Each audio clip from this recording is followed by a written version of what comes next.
हाँ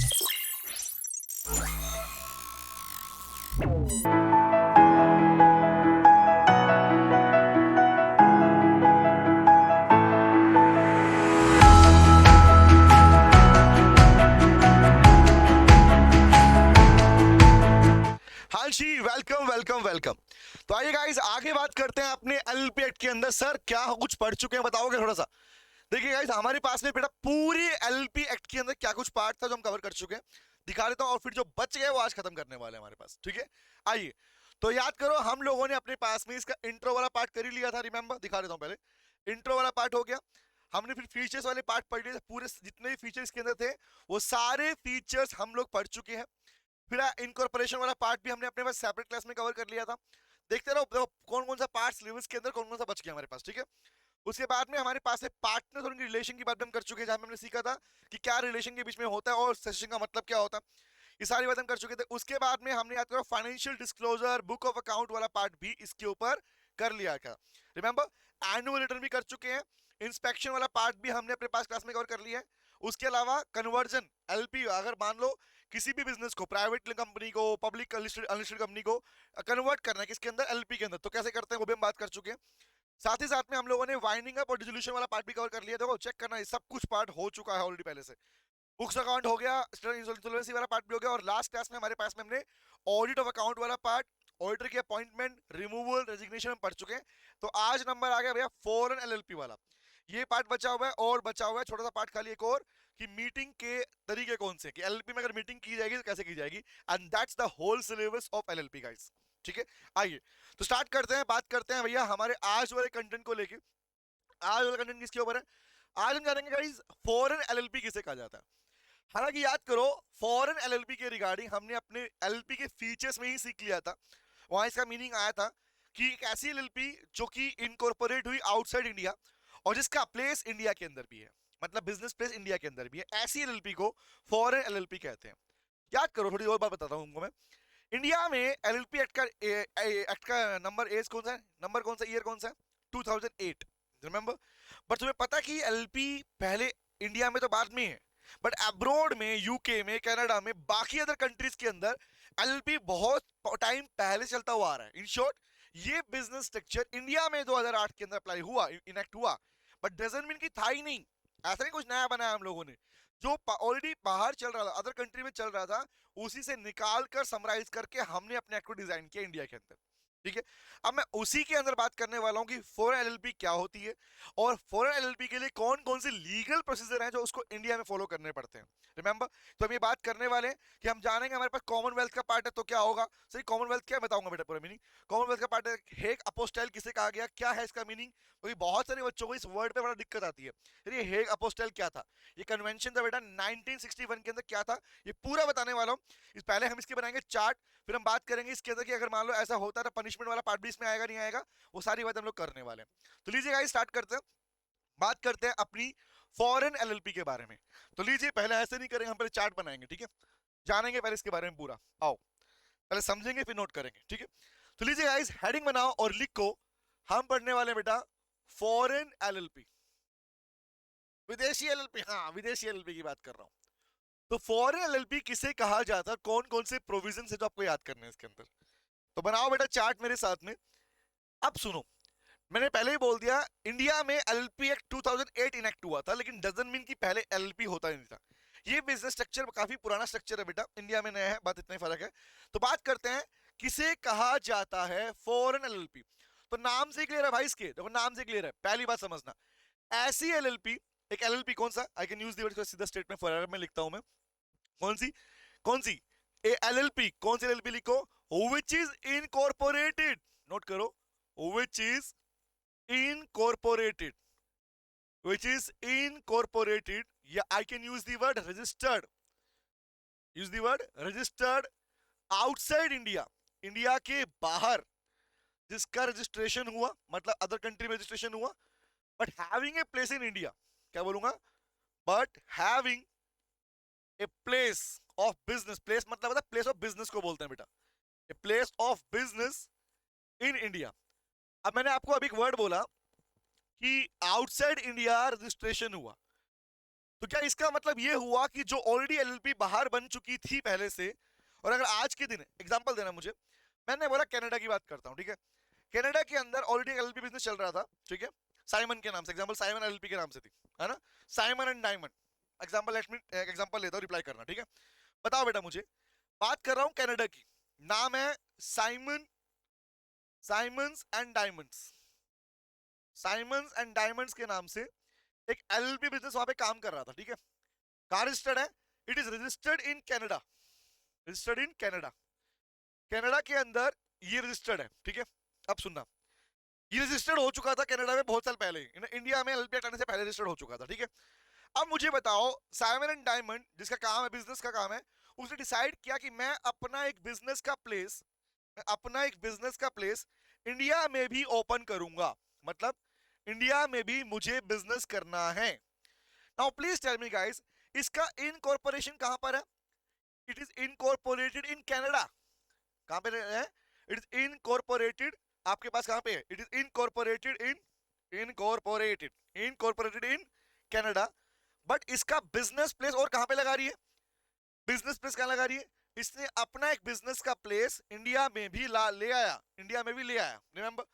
now please tell me, registered place और आपका कौन सा डीम्ड प्लेस, क्या बोलते हैं, लिसन टू मी गाइस, जब कोई एलएलपी जहां पे रजिस्टर्ड होती है, मैं वर्ड बोल रहा हूं, सुना ध्यान से, उस शब्द को बोलते हैं रजिस्टर्ड प्लेस, क्या बोलते हैं, रजिस्टर्ड प्लेस, और जहां पर वो अपना बिजनेस कर रही है, प्रिंसिपल बिजनेस जहां पे कर रही है अपने पास में इस प्लेस के ऊपर, उसे बोलते हैं हमारे पास, क्या बोलते हैं, principal place. Now please tell me guys, यहां पर क्या ये जो साइमन एंड डायमंड जब इंडिया में आके अपनी ब्रांच खोलेगा, जब अपनी ब्रांच खोलेगा, अपना काम चलाएगा, तो क्या यहां पर, क्या यहां पर इसको क्या नाम से पुकारा जाएगा, तो इंडिया में इस साइमन एंड डायमंड एलएलपी को किस नाम से पुकारोगे, इसे ही बोलते हैं बेटा फॉरेन एलएलपी, इसी को बोलते हैं फॉरेन एलएलपी। मतलब ये नहीं है कि आज मैं बनाना चाहूं तो आज वहां खोल के आऊंगा, ऐसा नहीं है, हो सकता है पहले से जो एलएलपी चलती आ रही उन कंट्रीज के अंदर, अगर उन्हीं को इंडिया में लाया जाए तो वो भी एलएलपी कहलाएंगी, दो LLP will be termed as foreign LLP कहलाएंगी, याद है बेटा। तो वर्ड हमने वही पढ़ा, क्या बोला मैंने, देखो चेक करना, वो हमने बोला एक ऐसी एलएलपी जिसका इनकॉर्पोरेशन हुआ आउटसाइड इंडिया, इंडिया के बाहर, और जिसका बिजनेस प्लेस कहां पर है, इंडिया के अंदर भी है, रिमेंबर, इंडिया के अंदर है, तो हम इंडियन बेस पे पढ़ रहे हैं, तो हम क्या बोलेंगे, इसको बोलेंगे फॉरेन एलएलपी कहा जाता है। तो ये तो हो गया मीनिंग वाला पार्ट, क्लैरिटी मिल गई। अब इसी के रिगार्डिंग कुछ एडिशनल प्रोविजन पढ़ते हैं, सुनो ध्यान से बात को। तो मेरा पहला वर्ड आता है कि फॉरेन एलएलपी को लेके, अब पता क्या था, सुनो ध्यान से बात को, एक बड़ा ही प्यारा क्वेश्चन आएगा यहाँ पे, सुनो ध्यान से। अब जैसे इंडिया में एलएलपी बिजनेस इतना ज्यादा हाईलाइट होना शुरू हुआ, क्या हुआ सर, बहुत सारी कंट्रीज की एलएलपी इंडिया में मूव होना स्टार्ट हो गई, आना स्टार्ट हो गई, रिमेंबर। तो यहां पर जब आना स्टार्ट हुई, जानते हो क्या हुआ, उसके बाद में पहले कुछ प्रोविजन थे ही नहीं, तो इंडिया ने अपनी कंडीशन को देखते हुए, इंडियन गवर्नमेंट ने अपने कुछ प्रोविजंस को डिजाइन किया, अपने कुछ प्रोविजंस को डिजाइन किया। तो उनमें सबसे पहला प्रोविजन ये बनाया कि भैया देखो, सिंपल सी बात, अगर आप फॉरेन एलएलपी हो, प्लीज सुनना, ये चार्ट बनाना, ताकि पहले समझना चार्ट बनाना, फिर पढ़ाऊंगा आपको लीगल लैंग्वेज वाला पार्ट, ठीक है, ये भी लीगल लैंग्वेज का पार्ट ही है, बट बुकिश लैंग्वेज से पढ़ाने वाला हूं, ठीक है। तो पहला वर्ड आया कि फॉरेन एलएलपी में पहला वर्ड आया कि सर इसके जो डॉक्यूमेंट्स होते हैं, अब सिंपल सी बात, अगर फॉरेन में एलएलपी रजिस्टर्ड है तो उसके डॉक्यूमेंट्स भी होंगे, भाई डॉक्यूमेंट इनकॉर्पोरेशन के डॉक्यूमेंट्स हैं, प्लेस के डॉक्यूमेंट है, बिजनेस डॉक्यूमेंट्स है, पार्टनर कौन है, डी पार्टनर कौन है उस एलएलपी के, ये सारे वहीं पे भी हुआ होगा। लेट्स सपोज यूएस के अंदर, यूके के अंदर जो एलएलपी बनी हुई थी, तो उसके बारे में पूरी इंफॉर्मेशन, उसके डॉक्यूमेंट्स तो क्या इंडिया के अंदर सबमिट किया जाएगा, हाँ या ना, सोचो। क्या उसको इंडिया के अंदर, जब इंडिया में आप आओगे और इंडिया में प्लेस लोगे, तो क्या वो डॉक्यूमेंट्स भी सबमिट करने जरूरी हैं, टेल मी, सोचो, रिप्लाई करो, पढ़ना ध्यान से। अगर कोई एलएलपी बनती है तो उसको यहाँ के आरओसी को फॉर्म नंबर 27 में डॉक्यूमेंट सबमिट करने पड़ते हैं, डॉक्यूमेंट सबमिट करने पड़ते हैं। तो मैंने वही पूछा कि डॉक्यूमेंट जो होंगे किसके बेटा, the documents of foreign LLP, documents of foreign LLP, चाहे वो क्या हो, चाहे वो क्या हो, चाहे उसका सर्टिफिकेट ऑफ इनकॉर्पोरेशन हो, कौन से वाला, इंडिया की बात नहीं कर रहा हूं, फॉरेन की बात कर रहा हूं, फॉरेन के अंदर उसका, फॉरेन के अंदर उसका जो सर्टिफिकेट ऑफ इनकॉर्पोरेशन है, फॉरेन का जो उसका फुल एड्रेस है, क्या बोल रहा हूं, उसके बिजनेस का एड्रेस, उसके बिजनेस का एड्रेस, कौन से वाला बेटा, फॉरेन वाला, जो उसका बिजनेस एड्रेस है, रिमेंबर।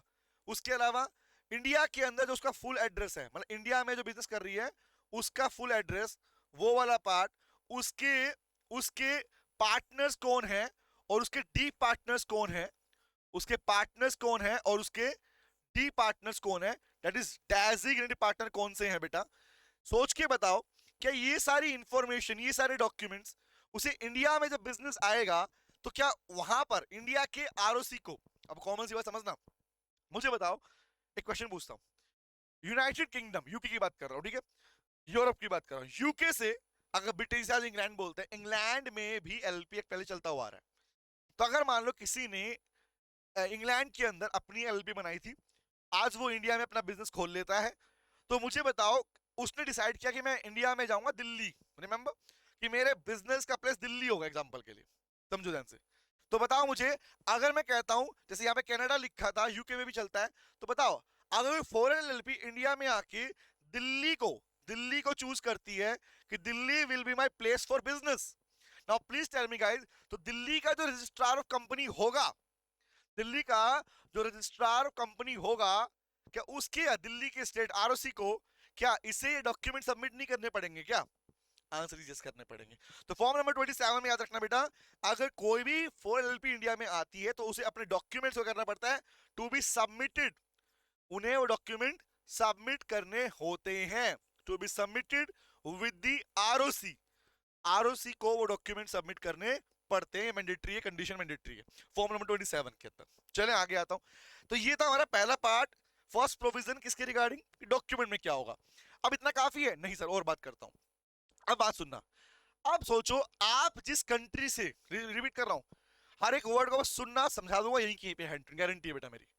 फर्स्ट वर्ड क्या बोला भाई, फॉरेन एलपी हो तो हमारे डॉक्यूमेंट सबमिट होंगे, नंबर 1, ठीक है।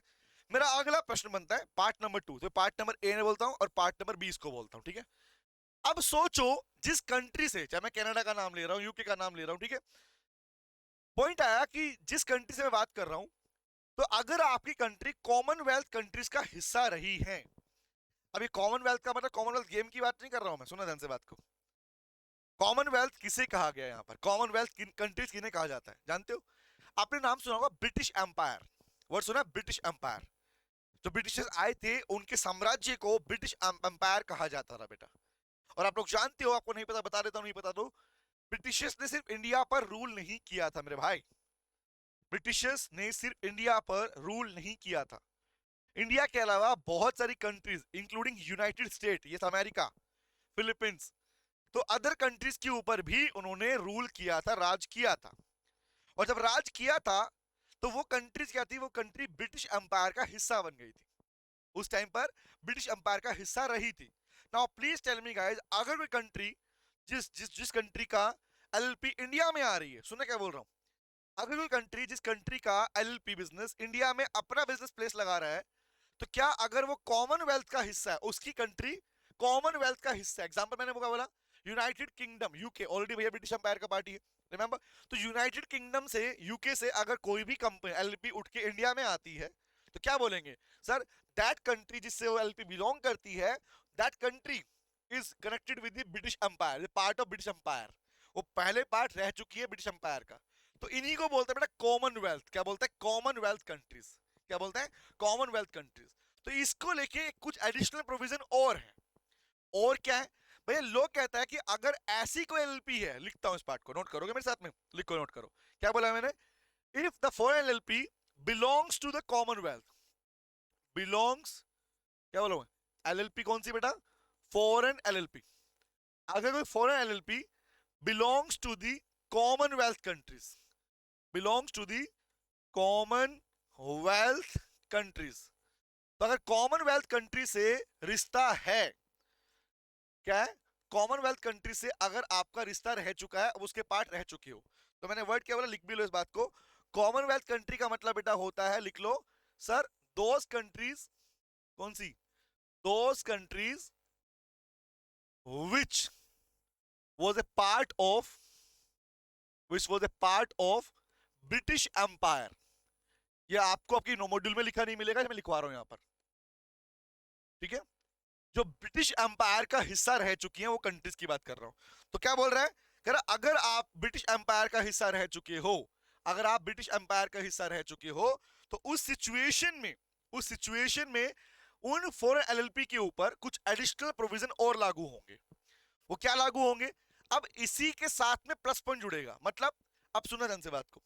पॉइंट नंबर 1 क्लियर था। पॉइंट नंबर 2 मैंने बोला अगर आपकी एलएलपी उस कंट्री से बिलोंग करती है जो ब्रिटिश एम्पायर का हिस्सा थी, जिसे हम बोलते हैं कॉमनवेल्थ कंट्रीज, ठीक है।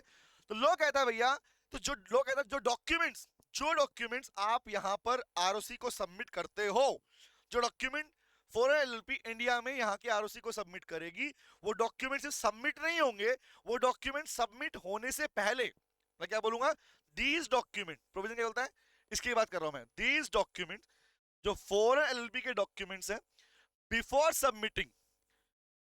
सबमिटिंग, सबमिट होने से पहले, before submitted to ROC, ROC को बिफोर मतलब सबमिट होने से पहले क्या होंगे बेटा, लिखो, इट विल बी सर्टिफाइड, इन्हें सर्टिफाई करना जरूरी है।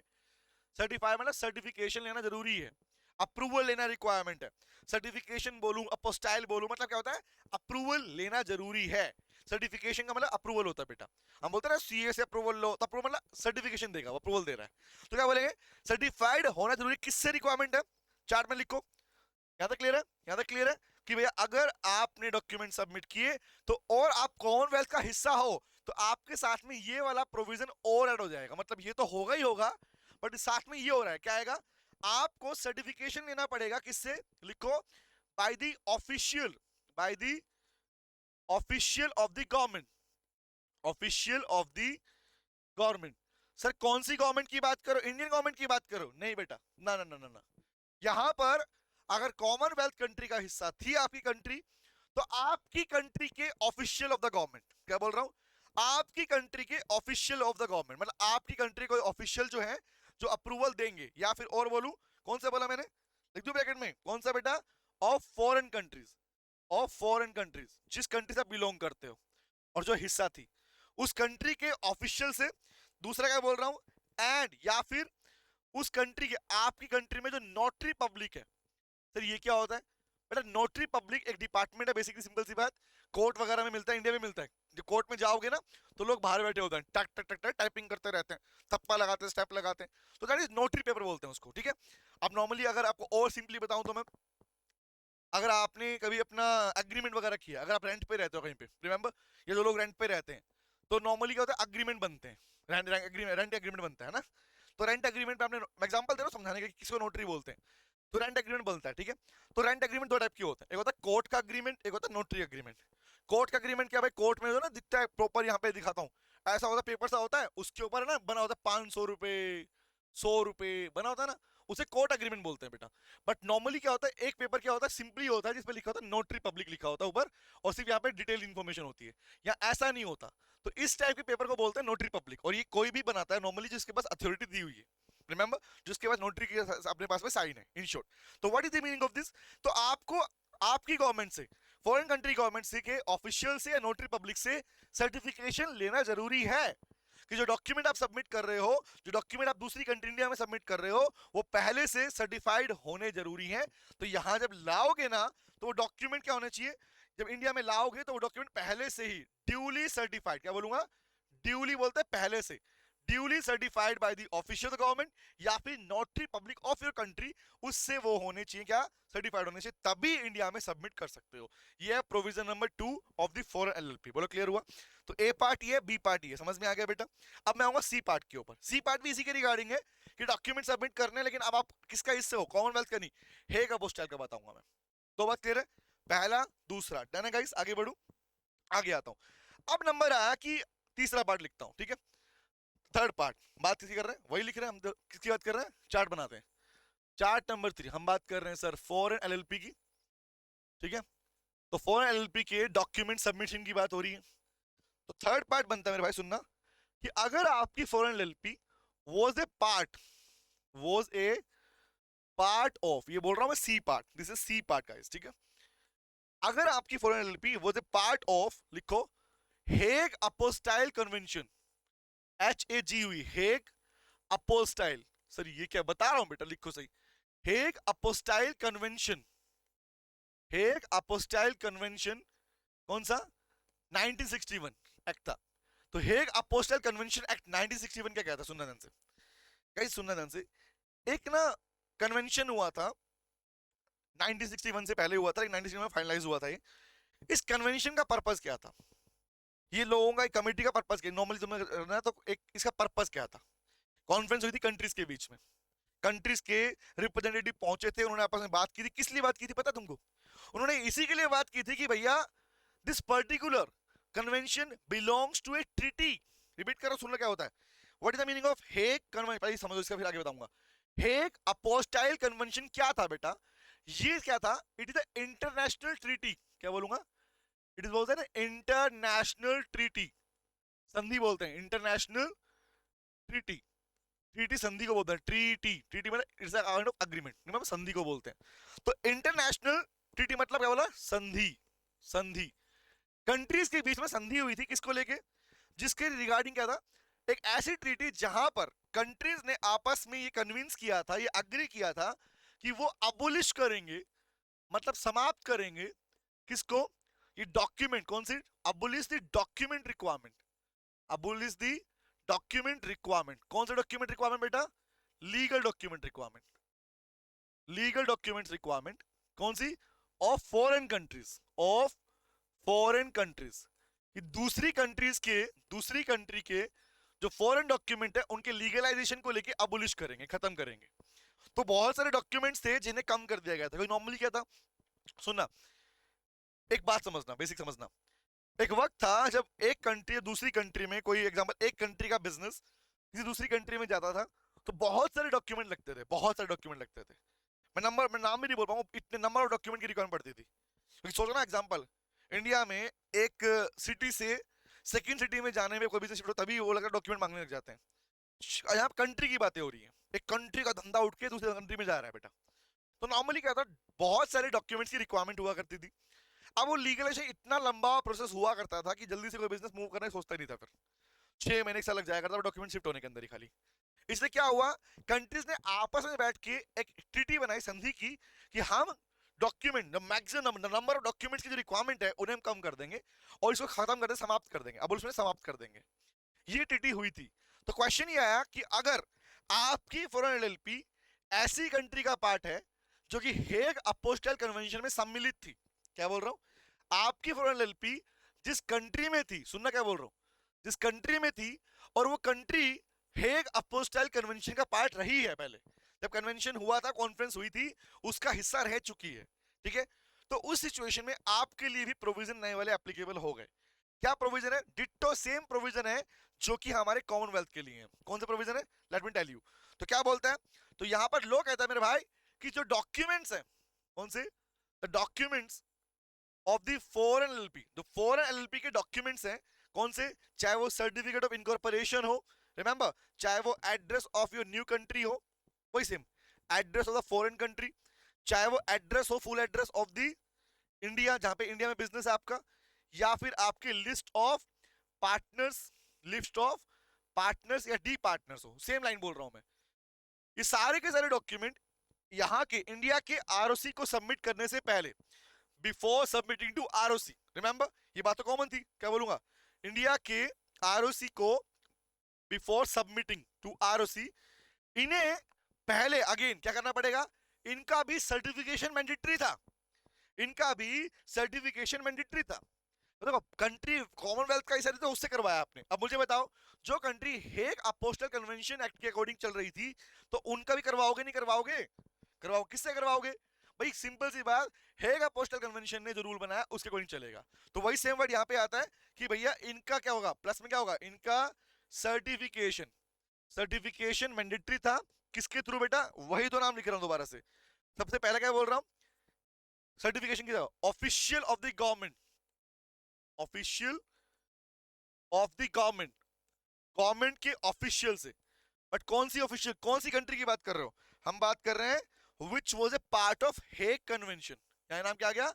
जो हेग कन्वेंशन का हिस्सा थी उस कंट्री की गवर्नमेंट के ऑफिशियल से, नंबर 1। नंबर 2, या फिर और मैं लिखता हूं, या फिर आप वहां की जिस कंट्री में है, जो कंट्री हेग कन्वेंशन का हिस्सा थी, या फिर उसके नोटरी पब्लिक से, या फिर उसके नोटरी पब्लिक से। कौन से वाला? जो हेग कन्वेंशन का हिस्सा रह चुकी है कंट्री, उसके नोटरी पब्लिक से आपको सर्टिफिकेशन लेना जरूरी है। सर्टिफाइड होंगे, डॉक्यूमेंट थप्पा मिलेगा, सर्टिफाइड है, तभी आप इंडिया में उन्हें सबमिट कर पाओगे, अपने डॉक्यूमेंट को सबमिशन पूरा माना जाएगा, अदरवाइज माना नहीं जाएगा। तो ना ये तीन बड़े प्रोविजन थे। किसके रिगार्डिंग बात कर रहा हूं? ये तीन बड़े प्रोविजन थे फॉर एलएलपी के रिगार्डिंग। बाकी प्रोविजन में ये लिखा मिलता है कि भैया अगर नहीं किया तो क्या करोगे, कौन सी रिक्वायरमेंट है, अकाउंट सोल्वेंसी कहां सबमिट करोगे, ये सब बातें हैं हमारे पास में। मुझे बताओ क्या ये तीन बातें याद रहेंगी? एक था हमारे पास कौन सा, 1 2 एंड 3, 1 2 एंड 3 याद रहेगा? समझा दिया। आओ बात कर लेते हैं, चलो सुनो सुनो सुनो। अब मैं आ रहा हूं मेन पॉइंट के ऊपर, ठीक है? सुनो ध्यान से बात को। तो यही था पूरा पार्ट फॉरेन एलपी के रिगार्डिंग। सुनना, फॉरेन एलपी किसे कहा गया, पहला वर्ड समझते हैं। तो पहला शब्द क्या आता, सुनना, ऐसी, सेक्शन नंबर 2 सबसेक्शन एम कहता है, डेफिनेशन करता है, ऐसी एलएलपी जिसे फॉर्म में बनाया गया, इनकॉर्पोरेट किया गया आउटसाइड इंडिया, इंडिया के बाहर जिसका इनकॉर्पोरेशन है और business, place of business India के अंदर है, उसे फॉरेन एलएलपी कहेंगे। ऑलरेडी ये वर्ड हम पहले भी सीख चुके हैं फीचर्स वाले पार्ट में। चले आगे आता हूं। अगला बोल रहा है एज पर रूल नंबर 34(1), मैंने रूल वर्ड यूज किया, सेक्शन वर्ड यूज नहीं किया, देखना यहाँ पे। Why you are using the word rule, that means a new rule, क्योंकि इंडिया में पहले नहीं था, ये आपने नया बनाया है, ये पहले से एलपी में नहीं था, हमने नया बनाया है, ठीक है? अब सुनना, तो क्या बोला, ये रूल कहता है a foreign LP shall file this, file मतलब होता है सबमिट करना। सुनना, the word file in legal language means submit करना। कह रहा फॉरेन एलपी को सबमिट करना पड़ेगा, क्या सबमिट करना पड़ेगा, the prescribed document with the ROC, registrar of company को सबमिट करना पड़ेगा विद इन, कितने दिन के अंदर, विद इन 30 डेज। आरओसी मतलब हमारी आंटी का फेवरेट टाइम कितना है, आंटी मतलब आरओसी, आरओसी को आंटी बोलता हूं मैं, ठीक है? कंपनी ने इसका नाम बार बार बोला है, आंटी है ना, ये हमारी आंटी है, वो आंटी जिसको सब इंफॉर्मेशन चाहिए बेटा। तो क्या बोला, कह रहा भैया अगर आप 4LP बना रहे हो तो यहाँ के आरओसी को आपको सारे डॉक्यूमेंट सबमिट करने पड़ेंगे। सारे कौन से, प्रेस्क्राइब, जो हमें चाहिए वो वाले, इन फॉर्म नंबर 27, फॉर्म नंबर 27 में डॉक्यूमेंट सबमिट करने पड़ेंगे। कौन से डॉक्यूमेंट बोले मैंने, पढ़ लो कौन कौन से। सर्टिफिकेट ऑफ इनकॉर्पोरेशन, कौन से वाला, जो फॉरेन कंपनी, फॉरेन एलपी का था। दूसरा, फुल एड्रेस चाहिए, कौन सा, जो आपकी कंट्री का एड्रेस है जहां पे आप इनकॉर्पोरेट हुए हो। तीसरा, फुल एड्रेस चाहिए एलपी का जहां पर इंडिया में आपका प्रिंसिपल ऑफिस है। तीनों। फोर्थ, सभी पार्टनर की लिस्ट और डी पार्टनर की लिस्ट आपको रिक्वायरमेंट है। तो ये तो है हमारा section number, rule number 34 part 1, जो कहता है भैया ये डॉक्यूमेंट्स हैं, ये लेके आ जाओ और हमारे आरओसी को सबमिट कर दो। तो ये किन के लिए एप्लीकेबल है, ये उनके लिए एप्लीकेबल है जो कि ना तो कॉमनवेल्थ का हिस्सा रही और ना ही वो हेग अपोस्टल कन्वेंशन का हिस्सा रही। उन सबको तो करना पड़ता है, रिमेंबर। लेकिन लेकिन लेकिन अब आता है provision number 2, section rule number 34 part 1 part 2 की बात करता हूं। तो पार्ट 2 क्या कह रहा है, सुनना ध्यान से, जो हमने पढ़ लिख लिया ऑलरेडी पहले से। पार्ट 2 कहता है मेरे भाई, सुनो सुनो सुनो, पार्ट 2 कहता है कि सर अगर एलपी आपकी कॉमनवेल्थ का हिस्सा रह चुकी है, जिस एलपी की आप बात कर रहे हो और उसकी कंट्री कॉमनवेल्थ का हिस्सा रह चुकी है, मैं लिखवा भी चुका हूं। कॉमनवेल्थ का मतलब मैंने लिख भी दिया बुक नोट्स के अंदर भी, कौन सा, association of countries connected to the British Empire, जिनका कनेक्शन ब्रिटिश एम्पायर के साथ था। तो उस केस में कॉपी ऑफ अबाउट डॉक्यूमेंट, मतलब जो डॉक्यूमेंट आपको सबमिट करने होते हैं उनकी कॉपी को सर्टिफाई करवाना जरूरी है, किससे, ऑफिशियल द गवर्नमेंट जिसकी कस्टडी में आपकी कंट्री आती है। दूसरा दूसरा या notary public of the Commonwealth countries, दोनों में कॉमनवेल्थ वर्ड है, तो उनसे आपको इनका ऑथराइजेशन मैंडेटरी होता है, ऑथराइजेशन मैंडेटरी होता है, सर्टिफिकेशन मैंडेटरी होता है, तभी आप आरओसी को सबमिट कर सकते हो। नंबर 1। नंबर 2, नंबर 3 पे आता हूं। क्या बोला मैंने, ए हो गया, बी हो गया, बी के बाद सी क्या लिखवाया था मैंने, सी बताया था बेटा कि अगर कन्वेंशन का पार्ट है, रूल नंबर 34 3 कहता है अगर आपकी फॉरेन एलएलपी कॉमनवेल्थ का हिस्सा नहीं है बट हेग अपोस्टाइल कन्वेंशन का हिस्सा है। क्या थी कन्वेंशन, लिखवा भी दिया, फिर भी पढ़ लो। An international treaty drafted by the Hague conference, Hague एक प्लेस का नाम बेटा, हेग कोई नाम इंसान का नाम नहीं है, हेग इज ए कंट्री। सुनना ध्यान से, एक कंट्री में कॉन्फ्रेंस हुई थी, उसको बोलते हैं हेग कन्वेंशन बोलते हैं। रिमेंबर, हम बोलते हैं यूएस कन्वेंशन। तो व्हाट इज यूएस कन्वेंशन, क्या है कि यूनाइटेड स्टेट में एक प्लेस था, उसके ऊपर जाके आपने कन्वेंशन किया, आपने कॉन्फ्रेंस की थी, कंट्री कन्वेंशन हुई थी, ठीक है? तो कन्वेंशन सिंपली मींस कॉन्फ्रेंस हुई थी वहां पर, रिमेंबर। तो क्या बोला, हेग में तो कॉन्फ्रेंस हुई थी, abolish the requirement of the legalisation of foreign public document, कि आपके जो फॉरेन डॉक्यूमेंट सबमिट करते हो उनको लीगलाइज करवाने को लेके, तो उसको अबोलिश करने को लेके ये बना था होइग अपोस्टाइल। तो यहां पर ही वो बोल रहा है कि डॉक्यूमेंट सबमिट करने से पहले, हम लिख चुके हैं, आपको उसी कॉपी को सर्टिफाई कराना पड़ेगा ऑफिशियल द गवर्नमेंट से, जिसकी कस्टडी में आपके ओरिजिनल डॉक्यूमेंट बनते हैं। रिमेंबर, या बोला पहले से अपोस्टाइल होना चाहिए। Again the word apostille itself means बेटा सर्टिफाइड, द वर्ड अपोस्टाइल मतलब सर्टिफाइड होने चाहिए। अपोस्टल का मतलब ही होता है सर्टिफाई करना, ठीक है। दूसरा क्या बोला, या फिर क्या बोला, और लिस्ट ऑफ पार्टनर हो, डी पार्टनर हो, जितने भी हो वो सारे पहले नोटराइज होने। नोटराइज मतलब नोटरी पब्लिक, वर्ड नोटराइज मतलब नोटरी पब्लिक से वो सारे के सारे सर्टिफाइड किए जा चुके हो। तो ये रिक्वायरमेंट है बेटा हमारे पास में, किसकी, हेग कन्वेंशन का पार्ट हो तब, आपके कॉमनवेल्थ का पार्ट हो तब, और नहीं हो तब भी। तो उस केस में सर्टिफिकेशन नहीं चाहिए, उस केस में डॉक्यूमेंट सबमिट करने होते हैं खाली। रिमेंबर, दो याद रहेंगे, एक दो तीन। आगे आता हूं, तो हमने 3 बार सीखी। अब इन्हीं के रिगार्डिंग कुछ एडिशनल प्रोविजन है गाइस, समझते हैं। अब समझना, कुछ बेसिक बात है फिर खत्म हो जाएगा पार्ट हमारा ये। तो फॉरेन एलएलपी के रिगार्डिंग अब मुझे बताओ, अगर अगर अगर यहां तक बात क्लियर होगी कि what is the meaning of foreign LLP, क्या होता है, डॉक्यूमेंट कौन से सबमिट करने होते हैं, 30 दिन में आरओसी को देने पड़ते हैं, कॉमनवेल्थ का हिस्सा हो तो क्या करना पड़ेगा, सर्टिफिकेशन चाहिएगा, हेग कन्वेंशन का हिस्सा हो तब भी आपको सबमिट करना पड़ेगा। अब मुद्दा आता है नेक्स्ट वाला, ठीक है। अब मुझे बताओ, अगर कोई फॉरेन एलएलपी अपने अपने एड्रेस को चेंज करती है, रजिस्टर्ड प्लेस को चेंज करती है, तो उस सिचुएशन में नेम बदल रहे हो अपना, तो ऑल्ट्रेशन बोलते हैं इसको बेटा। क्या बोलते हैं, alteration in name, alteration registered office. तो ऐसी कंडीशन में व्हाट डू यू थिंक, क्या कुछ रिक्वायरमेंट नहीं लगेंगे उसके ऊपर कि तुम्हें ये करना पड़ेगा, लगेंगी। तो क्या पढ़ना, कह रहा सर सुनो, if any alteration is made in relation to incorporation, सुना ध्यान से बात क्या बोल रहा हूं, अगर कोई भी बदलाव करती है कोई एलएलपी, कौन सी, फॉरेन एलएलपी, इनकॉर्पोरेशन से कनेक्टेड, रजिस्टर्ड ऑफिस से कनेक्टेड, पार्टनर से कनेक्टेड या डी पार्टनर से कनेक्टेड, किसका, ऑफ द फॉरेन एलएलपी, तो उस केस में क्या बोल रहा है, कह रहा है भैया the foreign LLP shall file form number 28, form number 27 था डॉक्यूमेंट सबमिट करने को लेके, फॉर्म नंबर 28 है ऑल्ट्रेशन का डॉक्यूमेंट सबमिट करने को लेके। और मैंने बता चुका हूं, सेम लाइक कंपनी, जैसे कंपनीज को कोई भी चेंज करने होते हैं, ऑल्ट्रेशन करने होते हैं, तो उसके इंफॉर्मेशन आरओसी को देनी पड़ती है। सेम एलएलपी को भी, चाहे वो फॉरेन एलएलपी हो इंडियन एलएलपी हो, उसको भी किसी भी तरह के ऑल्ट्रेशन की इंफॉर्मेशन को आरओसी को सबमिट करना पड़ता है। तो यहां बात कर रहा है, अगर रजिस्टर्ड ऑफिस चेंज कर रहे हो, नेम बदल रहे हो, तो ऐसे केस में आपको आरओसी को सबमिट करना पड़ेगा 60 दिनों के अंदर। जो टाइम पीरियड इंडियन जो एलपी है उनको 30 दिन का मिलता है, इसे 60 दिन का मिलता है, ठीक है। Before the end of any financial year, मतलब simple, before the end of financial year, साल खत्म होने से पहले, जिस साल में आप कर रहे हो चेंजेस, आपने अगर मान लो इस साल में चेंजेस कर दिए, तो इस साल में चेंज अगर कर दिए, तो इस फाइनेंशियल ईयर के अंदर अंदर ही आपको 60 दिनों के अंदर, चेंज होने के 60 दिन, क्या बोलते हैं, 60 दिन कौन से काउंट होंगे, जिस दिन चेंज किया उस दिन से 60 दिन, उस दिन से 60 दिन, ठीक है। तो अगर कोई फॉरेन एलपी चेंज करती है तो 60 दिनों के अंदर अंदर, चेंज के 60 दिनों के अंदर अंदर उसे इसका इंटीमेशन, इसका नोटिफिकेशन, इसका सबमिशन करना पड़ेगा आरओसी के पास, याद रखना, ऑलवेज रिमेंबर। ये फॉर्म नंबर 28 में होता है। नंबर 2 क्या बोल रहा है, सेम बात है, बट यहां बोल रहा है अगर ऑल्ट्रेशन हो रहा है प्रिंसिपल प्लेस इन इंडिया के अंदर, मतलब क्या बोल रहा हूं, समझना ध्यान से, फर्क क्या दोनों के अंदर, दोनों में फर्क ये है कि यहां जो मैंने लिखा है रजिस्टर्ड प्लेस, इसलिए आपको पहले बोल दिया, रजिस्टर्ड प्लेस प्रिंसिपल प्लेस, क्या बोलते हैं, रजिस्टर्ड प्लेस प्रिंसिपल प्लेस, याद रखना, सुनना ध्यान से। फॉरेन एलएलपी के केस के अंदर रजिस्टर्ड प्लेस किसे कहा जाता है, मतलब सिंपल सी बात, जहां जिस कंट्री में तुम्हारा इनकॉर्पोरेशन हुआ, जिस कंट्री में तुम्हारी एलएलपी इनकॉर्पोरेट होती है, उसे उस प्लेस को बोलते हैं रजिस्टर्ड प्लेस, याद रहेगा, मतलब तुम्हारे इनकॉर्पोरेशन के टाइम पे जो तुमने सबमिट किया था। दूसरा, द प्रिंसिपल प्लेस का मतलब क्या है, प्रिंसिपल प्लेस का मतलब है अगर इंडिया में आके आपकी एलएलपी काम कर रही है, उस कंट्री से उठ के यहाँ पे आ रही है, तो यहाँ के प्लेस को बोलता है प्रिंसिपल प्लेस इन इंडिया, याद रहेगा। आगे आते हैं, तो बात समझना, तो अगर उसमें कोई बदलाव करते हो, तो वहां पर मैंने बोला ना, इंडिया में फेमस टाइम क्या है, 30 दिन, यहाँ की आंटी को कितना चाहिए, यहाँ की आंटी को चाहिए 30 डेज का टाइम पीरियड, कि 30 दिनों के अंदर अंदर फॉर्म नंबर 29 भरो और अपनी इंफॉर्मेशन आरओसी को सबमिट कर दो, याद रहेगी बात है। तो ये बात किसकी रिगार्डिंग थी, this to political provision relating with the alteration, कि आप अगर ऑल्टर करते हो तब क्या होगा। डन है गाइस, आगे आओ, आगे सुनो। अब कह रहा है पॉइंट समझना, नेक्स्ट पॉइंट पे आता हूं, नेक्स्ट प्रोविजन पे आता हूं, ये ऐसे पढ़ना है, इसको ऐसे पढ़ना है, ध्यान रखना, ठीक है। अगला आता है रूल नंबर 34 क्या कहता है, 34 क्या कहता है, ये रूल कहता है बेटा आपकी अकाउंट ऑफ सॉल्वेंसी के रिगार्डिंग।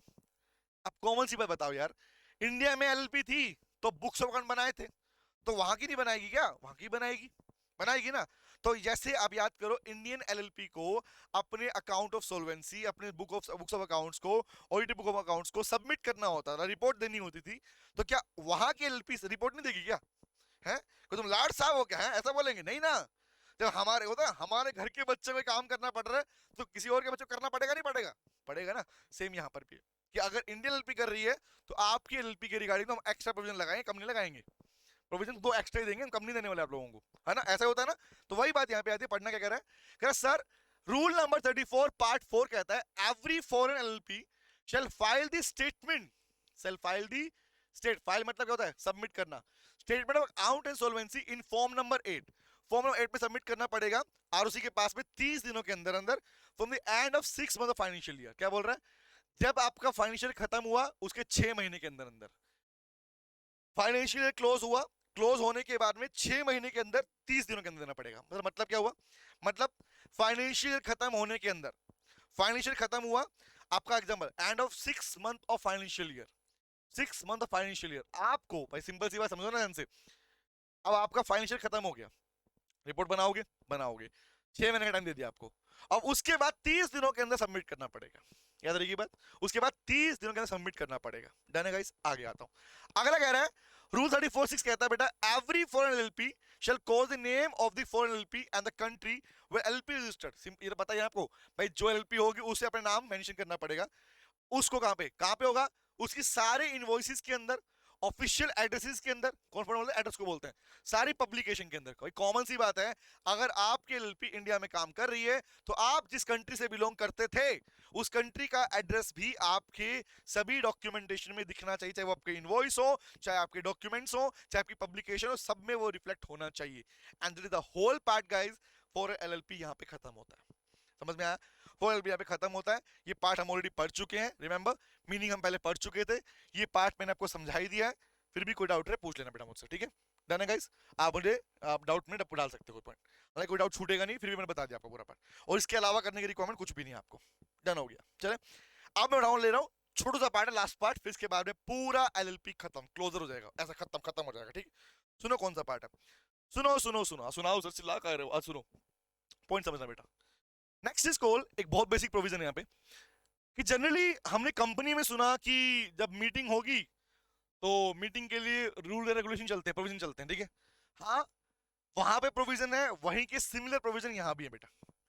मतलब सर इसका मतलब ये हुआ कि हमने ये वाला पार्ट पढ़ा तो हमारा ये वाला कनेक्शन कंपनी में भी काम आएगा, काम आएगा बेटा, आएगा। क्योंकि रीजन इज मीटिंग को लेके एलएलपी और कंपनीज के अंदर कुछ प्रोविजन कॉमन है, लाइक नोटिस का रीजन, कि नोटिस दोगे तो नोटिस कितने टाइम में आना चाहिए, सबमिट करोगे कैसे मिलेगा इन्फॉर्मेशन, वो सब बात कॉमन है यहाँ पे, ठीक है। बस कुछ वर्ड्स अलग हैं, क्योंकि रीजन इस कंपनी में वर्ड अलग होते हैं, यहाँ कुछ वर्ड अलग होते हैं, इतना फर्क है। तो कौन से पार्ट अलग सीखने इसको, वर्ड है, टॉपिक है, बहुत छोटा टॉपिक है, बस रीडिंग करना है, इसको डीप में लिखने की रिक्वायरमेंट नहीं है आपको, इसको लिखने की रिक्वायरमेंट नहीं है, ये बेसिक क्वेश्चन वाले पॉइंट तैयार करना है आपको, ठीक है।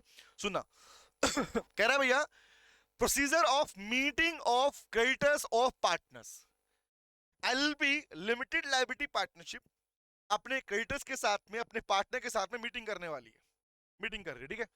तो मीटिंग करने को लेके कौन कौन से प्रोविजंस हैं जो एलएलपी को फॉलो करने पड़ते हैं। तो भैया किसी भी मीटिंग का कॉमन प्रोविजन होता है कि उसे नोटिस भेजना पड़ेगा, एलएलपी का काम है रखना, उसे नोटिस भेजना पड़ेगा, बुलावा देना पड़ेगा, इन शॉर्ट कि आ जाओ भैया मीटिंग कर, ऐसे चिल्ला के नहीं बेटा, एक फॉर्मल नोटिस सबके पास जाना चाहिए, और नोटिस मिलने के बाद में उस नोटिस में मेंशन होना चाहिए कि किस चीज के रिगार्डिंग आप मीटिंग करने वाले हो, आप मर्जर कर रहे हो, एक्विजिशन कर रहे हो, क्या कर रहे हो, कुछ तो कर रहे हो ना, मीटिंग बुला रहे हो तो हाँ कर रहे हो। तो उसके बाद में ये सब चीज सबमिट होनी चाहिए, इसकी एक कॉपी आरओसी के पास भी जाएगी, रिमेंबर। तो मीटिंग एक प्रोसीजर होता है हमेशा, रिमेंबर। तो क्या है यहाँ पे तरीका, आओ बात कर लेते हैं। सुनो रीडिंग करनी है। बोला the notice of meeting shall be provide to the creditors and partners individually, सभी क्रेडिटर को और सभी पार्टनर को नोटिस जाना चाहिए according to the direction of tribunal, tribunal बोलते हैं एनसीएलटी, यस एग्जैक्टली, जिस तरह आपका ट्रिब्यूनल कंपनी में एनसीएलटी, यहाँ भी एनसीएलटी है, नेशनल कंपनी लॉ ट्रिब्यूनल ही डील करता है एलएलपी के पार्ट को। नंबर 2 बोला नोटिस ऑफ मीटिंग जाएगा शैल बी सेंट एटलीस्ट 21 दिन पहले, 21 डेज प्रायर, और ये सेम प्रोविजन कंपनी एक्ट में भी डिट्टो एप्लीकेबल है बेटा, ध्यान रखना 21 दिन के पहले 21 दिन का नोटिस भेजना जरूरी होता है, याद रखना, ऑलवेज रिमेंबर। कब के लिए बोल रहा है, मीटिंग बुलाने के लिए। Next is notice shall contain copy of proposed compromise and arrangement, ये वर्ड पहले सीख चुके हैं फीचर्स के अंदर। प्रपोज कौन से, compromise and arrangement in company, LLP का मतलब क्या होता है कि आपकी एलएलपी कोई मर्जर कर रही है, बिजनेस जुड़ रहा है किसी के साथ में, कोई एक्विजिशन कर रही है, तो इन चीजों को बोलते हैं मर्जर या एक्विजिशन बोलते हैं। तो अगर आप किसी से कंपनी, आप किसी और बिजनेस जुड़ रहे हो, कनेक्ट हो रहे हो, तो उसके बारे में आपको एक कॉपी सबमिट करनी पड़ेगी कि जिससे जुड़ रहे हो, जिससे बिजनेस अटैच कर रहे हो, उसकी इंफॉर्मेशन देनी पड़ेगी आपको, ठीक है। आगे आता हूं, अगला कह रहा है notice shall be advertise in at least 2 newspaper. इसी 2 न्यूज़पेपर के अंदर आपको अपना नोटिस पब्लिश करना पड़ेगा। और याद करो, न्यूज़पेपर में नोटिस पब्लिश करने को हम क्या कहते हैं? इसी को हम बोलते हैं पब्लिक नोटिस देना। और क्या मुझे कोई बताएगा कि पब्लिक नोटिस जो 2 न्यूज़पेपर होंगे वो कौन से होंगे बेटा? Any idea? बताना। जो यहाँ पे लिखा हुआ है कि 2 न्यूज़पेपर में नोटिस दो, बताना मुझे। तो यहाँ पर ये 2 न्यूज़पेपर कौन से हैं? यहाँ पर ये 2 न्यूज़पेपर कौन से हैं? सर हमें पता है कौन से होंगे बेटा, गेस करो। सर एक तो कौन सा? एक है one vernacular, vernacular language newspaper, vernacular language, vernacular language newspaper, which means local language newspaper. जहां पे भी आपकी LP business, principal business establish है, बोल रहा हूँ प्रिंसिपल बिजनेस है, तो वहां पर क्या बोल रहा हूँ, वहां पर आपके पास में, वहां पर इट मींस लोकल लैंग्वेज। तो वहां पर जो पॉपुलर न्यूज़पेपर है भाई, हिंदी है, मराठी है, कोई भी चलता है वहां पे, कन्नड़ है, तो जो लैंग्वेज आपके वहां चलती है लोकल लैंग्वेज, उस लैंग्वेज में जो पेपर है उसमें जाना चाहिए। दूसरा होता है वन इन इंग्लिश न्यूज़पेपर, एक इंग्लिश का पेपर होगा, वो भी कौन से? दोनों न्यूज़पेपर वो होने चाहिए जो वहां के पॉपुलर न्यूज़पेपर हो। सर पॉपुलर कैसे पता चलता है? What is the meaning of popular sir here? सुनो ना, ये बात किया करो, पूछा करो। पॉपुलर का मतलब होता है बेटा जो कि वहां पर सबसे ज्यादा बिकते हैं। तो 2 न्यूज़पेपर में आप इंफॉर्मेशन देना मैंडेटरी होता है, नोटिस डलवाना पड़ता है, याद रहेगा। आगे आ जाओ। तो हमने बोला इसको पब्लिक नोटिस बोलते हैं, ठीक है। कौन से? सिंपल सी बात, जिन नोटिस के जिन इनके बारे में एनसीएलटी ने पहले बोल रखा हो, ठीक है। आगे आता हूं। 7 दिनों के अंदर, विद इन 7 डेज, 7 दिनों के अंदर 21 दिन नोटिस दे चुके हो, बट 7 दिनों के अंदर chairman shall file an affidavit showing that notice and advertisement duly complied with. याद रखना, एक एफिडेविट मतलब कोर्ट से बनता है, कोर्ट से एफिडेविट बनेगा जहां पर आपकी एलपी का चेयरमैन जो भी पर्सन है वो फाइनलाइज करेगा, प्रूव करेगा कि हाँ हमने नोटिस भी भेज दिया है और हमने एडवर्टाइजमेंट दे दी है, कौन सी? पब्लिक नोटिस दे चुके हैं पहले से, ये बताना जरूरी होता है, ठीक है। आगे आता हूं। The proxy entitled to attend the vote and the meeting shall be filed with the LP not later than 48 hours। मतलब क्या होता है? नॉर्मली क्या होता है, काफी बार पार्टनर्स नहीं पहुंच पाते, तो पार्टनर्स के प्लेस पर, मतलब ऑन बिहाफ ऑफ पार्टनर्स, क्या बोलूंगा? On behalf of partners. तो पार्टनर्स के बिहाफ पर अगर कोई और पर्सन मीटिंग अटेंड करने आ रहा है, पार्टनर्स के बिहाफ पर अगर कोई और पर्सन मीटिंग अटेंड करने आ रहा है बेटा, याद रखना उसको बोलता है प्रॉक्सी। तो प्रॉक्सी की इंफॉर्मेशन अगर देनी है तो याद रखना को नॉट लेटर देन 48, मतलब कम से कम 48 घंटे पहले, 48 घंटे मीटिंग शुरू होने के 48 घंटे पहले तक ये इंफॉर्मेशन पहुंच जानी चाहिए बाकी पार्टनर्स को, याद रहेगा। आगे आता हूं। नेक्स्ट बोल रहा है, कह रहा है सर सुनो और सुनो और बस सुनो सुनो भैया, कौन मना थोड़ा कर रहा हूं। The chairman of the meeting shall file a report to the meeting to the tribunal within 7 days. अब जब आपकी मीटिंग हो चुकी होती है उसकी इंफॉर्मेशन आपको एनसीएलटी को देनी होती है 7 दिनों के अंदर अंदर, after the conclusion of the meeting. जैसे ही मीटिंग हो चुकी, मीटिंग कंक्लूजन आ चुका, रिजल्ट बन चुका, तो चेयरमैन की ड्यूटी है रखना। चेयरपर्सन मतलब चेयरपर्सन को बोलते हैं, चेयर मतलब क्या होता है? स्कूल का चेयरमैन नहीं बोल रहे हम, ये चेयरपर्सन, मीटिंग का चेयरपर्सन। तो चेयरपर्सन को 7 दिनों के अंदर अंदर नेशनल कम्युनिटी ट्रिब्यूनल को बताना पड़ेगा कि भैया मीटिंग का कंक्लूजन ये रहा, हमने मीटिंग जो बुलाई थी पर्पस ये था और रिजल्ट ये निकल गया, हमने ये इन्वॉल्वमेंट ये इंपोजिशन कर दिया, हमने नया लागू कर दिया, ये बताना पड़ता है उसको, ठीक है। आगे आता हूं, क्लियर? आगे आओ। लास्ट कह रहा है पढ़ना, कह रहा सर सुनो सुनो सुनो और बताओ बेटा, the order of the tribunal shall bind the all the creditor partner and also the LLP. भाई सिंपल सी बात है ना भैया, चाहे आपकी एलएलपी बंद हो रही है, कुछ भी वर्ड है, सुनो ध्यान से। आपने जो मीटिंग बुलाई थी, आपने जो मीटिंग बुलाई थी, मीटिंग खत्म हो चुकी है, तो मीटिंग के बाद में अब मुझे बताओ, एनसीएलटी तो भैया उससे ऊपर तो कोई है ही नहीं। ट्रिब्यूनल से ऊपर कौन है? ट्रिब्यूनल का मतलब कोर्ट ऑफ लॉ, सिंपल सी बात। तो कोर्ट से ऊपर तो कोई है ही नहीं। तो जो कोर्ट डिसीजन देगा, मान लो एग्जांपल मीटिंग भी हो गई या आपके एलएलपी बंद हो रही है, एग्जांपल वाइंड अप हो रही है, बंद हो रही है, तो वाउंड अप वाले केस में भी, बंद होने वाले केस में भी जो ट्रिब्यूनल का ऑर्डर होता है, ये सेम प्रोविजन हमने ऑलरेडी वाइंडिंग अप के टाइम में सीख लिया, याद है? ये सेम प्रोविजन हमने वाइंडिंग अप ऑफ कौन से में? एलपी में सीख चुके हैं, रिमेंबर? ये हम सीख चुके हैं कि भैया ऑब्वियस उसके ऑर्डर से सब बंधे हुए होते हैं, जो उसने बोल दिया फाइनलाइज है। बट मुझे बताओ, अगर ट्रिब्यूनल का ऑर्डर आप उसका कॉन्ट्रावेंशन करते हो, जवाब दो। इन case of contravention of the order of the tribunal, court के ऑर्डर की अवहेलना करना, इसे कंटेम्प्ट ऑफ कोर्ट माना जाएगा। और कंटेम्प्ट के केस में क्या होता है भैया? ऑब्वियसली पनिशमेंट मिलती है। क्या मिलेगा पनिशमेंट? चीजी मिलेगी, सीधी नहीं, पढ़ोगे अगर। In case of contravention of the order made by tribunal, tribunal के ऑर्डर को कॉन्ट्रावेंट किया तो लॉ कहता है भैया the LLP and every the partner shall be punishable with a fine up to ₹1 lakh.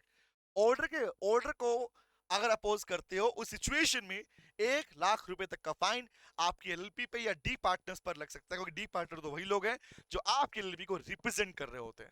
And finally guys, this particular act is over here. ये पूरा act यहाँ पर खत्म होता है। बधाई हो आप लोगों को, पूरा पार्ट तुम्हें दिखा भी दिया प्रॉपर नोट्स के थ्रू कि कौन कौन सा पार्ट है। इसके अलावा आपको इसमें एक सिंगल लाइन भी और पढ़ने की रिक्वायरमेंट नहीं है। मैंने सब कुछ कवर कर दिया जितना आपको प्रैक्टिकली मैक्सिमम चाहिए होता है। रिमेंबर, तो मोर देन जो रिक्वायरमेंट है उससे ऊपर करवा दिया। Thank you very much guys, hopefully अच्छी लगी क्लास आपको और see you in the next class. Thank you very much. गाना गाते हैं कौन सा? कौन? बाय बाय और टाटा, सी यू अगेन, और कल फिर मिलेंगे तेरे मेरे नैन। बाय बेटा, bye, take care, bye bye. Hello बच्चों, कैसे हैं आप? मैं CA संतोष कुमार। मैंने और मेरी टीम ने डिसाइड किया कि जो क्वालिटी एजुकेशन मैं और मेरी टीम एक पर्टिकुलर एरिया में प्रोवाइड कर रहे हैं उसको पूरे देश में क्यों न फैलाया जाए at the reasonable cost under the brand name of COC education private limited. मेरे बच्चों, इस सक्सेस को हमने पाया कॉमर्स के स्टूडेंट्स किसी भी कोर्स के हो, वो पूरे ऑल ओवर इंडिया में बैठ के हमारे कोर्सेज से बेनिफिट ले रहे हैं या ले चुके हैं। हमें जो दूसरों से अलग करता है वो है हमारा डेली डाउट सेशन। हमारा जो एकेडमिक इंस्ट्रक्टर टीम है आपके कॉन्टिन्यूस आपके ग्रोथ पे वो नजर बनाए रखता है और आपको कॉन्टिन्यूस बेसिस पे मोटिवेट करना आपको स्टडी के लिए। मेरे बच्चों, कुछ रिव्यूज पूरे ऑल ओवर इंडिया से आए हैं, मैं चाहता हूं कि वो आपसे शेयर करूं। This is Komal Mishra of class 11. I am Vishal, preparing for CA Foundation. Hello, my name is Anshika and I'm doing CA Intermediate. Ayaz from Bihar, student of CUC since class 11th and now in Foundation. I have purchased my CMA intermediate classes from CSC Education. Hi everybody, this is Rahul. I am currently pursuing a CMA finals. मैंने YouTube पर पहली बार संतोष sir का class देखा, उनके पढ़ाने का तरीका मुझे बहुत ही पसंद आया। Very thankful to Santosh sir. He is really a very nice teacher. अगर मैं संतोष सर के टीचिंग स्टाइल के बारे में बात करूँ तो आपको महसूस ही नहीं होगा कि आप वीडियो क्लासेस में बैठो, आप लाइव क्लासेस में बैठो। Santosh sir has cleared all my doubts and he gives a very तगड़ा answer to her accountancy. Thanks to COC, my concepts are pretty clear, my doubts get clear right away and I'm even able to score a good mark. इसलिए मैं संतोष sir का दिल से thank you so much कहना चाहता हूँ। आइए आप भी हमारे साथ ज्वाइन करें और सक्सेस के